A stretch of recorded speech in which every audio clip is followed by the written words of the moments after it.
Hey, welcome back to our midweek. And I said last week that we're going to start a new series. And for those of us who think that the world is really in bad shape, and I truly believe it is, we are in a very post-Christian world. As Christians, that's no longer considered necessarily a badge of honor in any way at all. So for the next couple of weeks, we're going to look at it in aspects compared to what we see in the Bible. And today we're going to start in thriving in Babylon with Daniel. You see, Babylon was absolutely a horrible situation for the believers.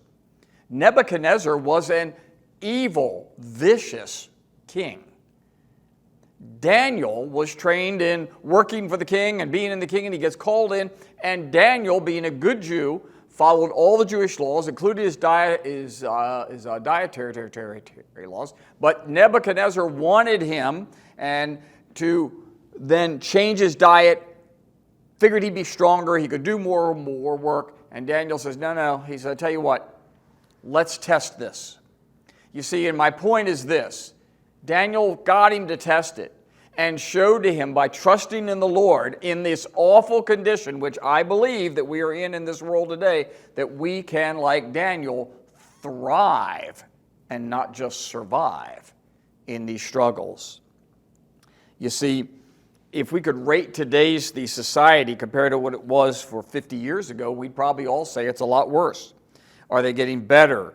Is the media helping? Does social media help? Does it make it worse? This idea is learning about Daniel, though, is that he stood true to his faith. I would dare say that some of you are struggling because you're looking around and you can't decide what the church even believes anymore, because the church you used to attend now believes something new, or the church that you used to believe has now become so legalistic that there's all these rules that you have to follow, and they've forgotten that we're saved by grace and grace alone through Jesus Christ. Daniel says to the king, let me show you. I can be strong, I can be healthy, I can do all the things and follow my Jewish diet, my dietary laws, my prayer rules, and do everything. Because he did not run from the foundation of his faith. Folks, today, I'm here to tell you that the 3-in-1, we're not running from the foundation of the Christian church. I believe that even though it is a struggle, even though it is hard, we can thrive in Babylon like Daniel. For our society has become very much, unfortunately, like the Babylonian Empire.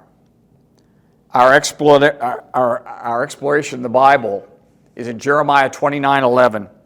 It says, and it's a verse that many of you know, for I know the plans I have for you, declares the Lord.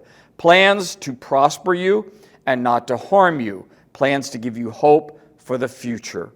It is crucial to remember that Jeremiah wrote this to the Jews while they were in exile. Why were they in exile? Because they had thrown away all their beliefs in Yahweh.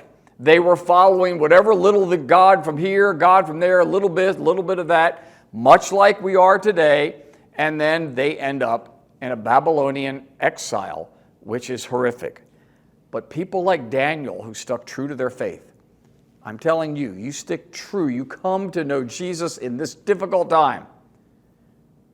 It may not change the politics around us, but it will change us, and we can thrive by focusing in Christ, much like Daniel did by focusing on God in difficult times. See you next week as we talk about another opportunity to thrive in Babylon. Good night.